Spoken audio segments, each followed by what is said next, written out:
नमस्कार जय जगन्नाथ मु सौम्य स्वागत करुच्ची आपण मानकु सत्य डिवोशनल यूट्यूब चैनल को। तो चलंतु आज आरंभ करिबा महापुरुष हाड़ीदासंक ग्रंथावली सत्यधाम संपादना प्रोफेसर वैष्णव चरण सामल। ग्रंथ प्रवेश ग्रंथावली प्रकाशनर आवश्यकता। महापुरुष हाड़ीदास ओडिशार सन्थ परंपरार मध्यमणि सदृश। षोडश शताब्दीर बलराम दास, जगन्नाथ दास, जशवंत दास, अच्युतानंद दास और शिशु अनंत दास ओडिशार सन्थ परंपरार प्रमुख पंच साधक। सेमाने ओडिया सन्थ साहित्यर जेउ समृद्ध भित्ति स्थापन करिगले ताहारी उपरे परवर्ती 500 वर्ष मध्यरे बहु सन्थंकर आविर्भाव घटिछि ओ सेमाने समस्ते ओडिया सन्थ साहित्य को नाना भावरे रिद्धिमंत करिअछन्ति। सेमाने साहित्य पाई साहित्य सृष्टि करि नाहांती, साहित्य सृष्टि करिछन्ति समाज पाई, मनीष पाई।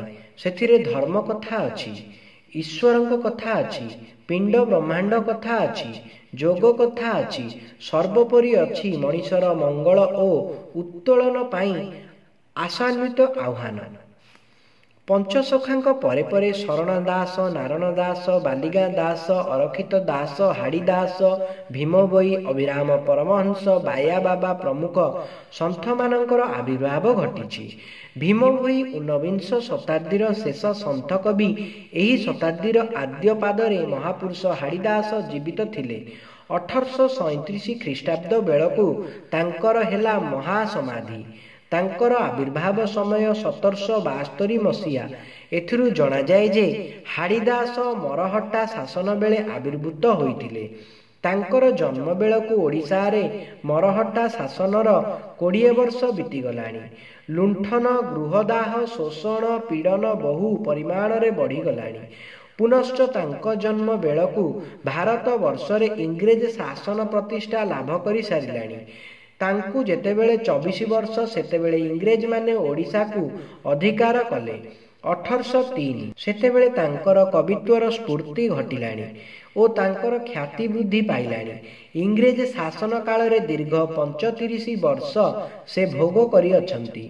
अतएव से मरहट्टा और इंग्रेज मानक शासन को प्रत्यक्ष भावरे देखिछन्ति ओ अनुभवी छन्ति।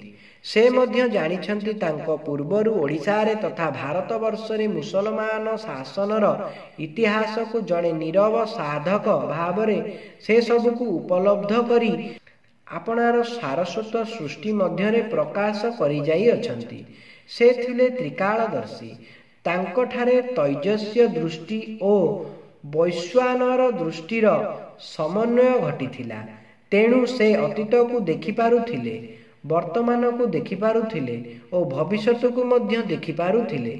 भविष्यत रे मनीष माने किपरि बदली जिबे ओ पृथ्वी ध्वंसर निकटवर्ती होई आसीबो से विषय रे विभिन्न ग्रंथ मानकरे सूचना देइछन्ति। से पुणी आपणार जीवन जंत्रणार चित्र जेपरि आंकिछन्ति सेहीपरि गभीर विबुबोध संपर्क रे मध्य उल्लेख करिछन्ति। से थिले प्रभु जगन्नाथंकर विनीत भक्त, जोगनिष्ठ साधक ओ दार्शनिक, भविष्यत प्रवक्ता, समाज सचेतन शिल्पी ओ सर्वोपरि जाति वर्ण धर्म निर्विशेष सकल मनीष जातिर मुग्ध उपासक।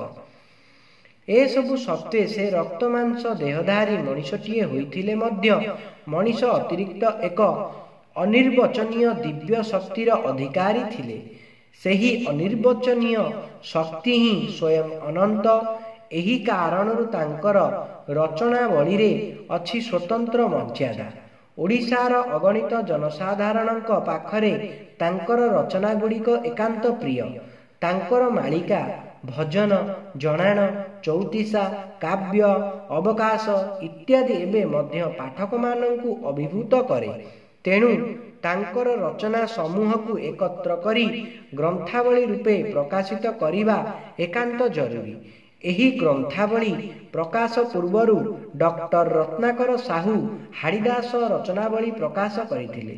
महापुरुष हरेकृष्ण दासଙ୍କ साहाय्य प्रेरणारे से रचनावली प्रकाश करथिले। संप्रति छतिया बटर महापुरुष श्री प्रद्युम्न कुमार दासଙ୍କ प्रेरणा और श्री निरंजन दासଙ୍କ उद्यम फलरे हाड़ीदास ग्रंथावली प्रकाश पाउअछि।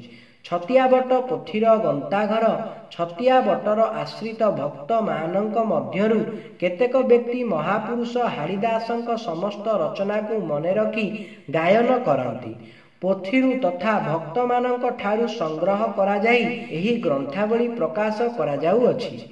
स्वर्गत कृपा सिंधु विश्वाल और नृसिंहचरण साहूंक जीर्ण पोथी और टीपा खातारु आंभे किछि नूतन विषय उद्धार करी एथिरे स्थान देइछु। एही ग्रंथावली बहु दिनरु शेष होई जाउथिबारु पुनश्च एहार नूतन कलेवर नेई महापुरुष श्री प्रद्युम्न कुमार दासଙ୍କ उद्यम और उत्साह क्रमे प्रकाश पाउछि। अथच केही केही आस्पालन करती जे सेमाने ही हाड़ीदासଙ୍କ रचनावलीर प्रणेता और सेथिरे सेमानंकर एकमात्र अधिकार। यह संपूर्ण एक भ्रांति। समस्ते जानती जे हाड़ीदासंकर विविध रचना भजन जनान इत्यादि छपा होई बजार रे मिलुथिला। अधिकंतु तांको पोथीर अधिकारी छतिया बट। तेणु एही सत्य को मानी न मानी अन्यर कलंक रटना करिबा एकांतिकर। महापुरुष हाड़ीदासଙ୍କ रचनावलीर उपादेयता अनस्वीकार्य। संप्रति वस्तुवादर प्रभाव लोके धर्म पथरु विच्युत होई पड़ुछन्। नानाविध अनीति और अधर्म कार्य मनीष हेउछि लिप्त। गुरु गुरुजन ज्ञान रहुनाई। पारिवारिक आदर्श लोप पाई जाउछि। स्वामी स्त्री मध्यरे संपर्क रहुनाई। पितामाता पुत्र और कन्याक मध्यरे संपर्क मध्य भुसुड़ी पड़ुछि। धर्म नाम रे नाना व्यभिचार प्रकाश पाउछि। जाति जाति मध्यरे भेद मनीष मनीष भितरे संघर्ष। बारूद स्तूप उपरे पृथ्वी थुआ होइछि। केतेबेले जे कौन घटिबो केही कहि पारिबे नाही। अर्थ लोभ और काम तृष्णा आदि मनीष को प्रमत्त करि देइछि। ए सब लक्षण मनीषर आसन्न ध्वंस को सूचाई दिए। महापुरुष हाड़ीदास तांको रचनावली रे ए विषय रे उल्लेख करिअछंती। संकट और संघर्ष रक्षा पाइबा पाई मध्य मार्ग दर्शाई देइछंती। लोके तांको रचनावली अध्ययन कले अधर्म और अनीति संपर्क रे सचेतन हेबे।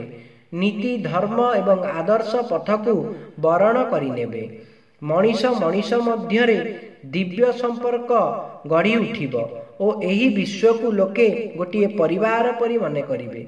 एही कारणरु महापुरुष हाड़ीदासଙ୍କ रचनावलीर उपादेयता अनुभव करी ग्रंथावली प्रकाश करा जाउअछि।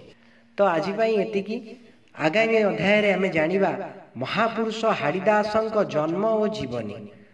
जदि आपण मानक आमर ये भिडियोटी भल लगे तेबे आम चैनल को निश्चय लाइक शेयर सब्सक्राइब करंतु। जय जगन्नाथ जय पंचसखा।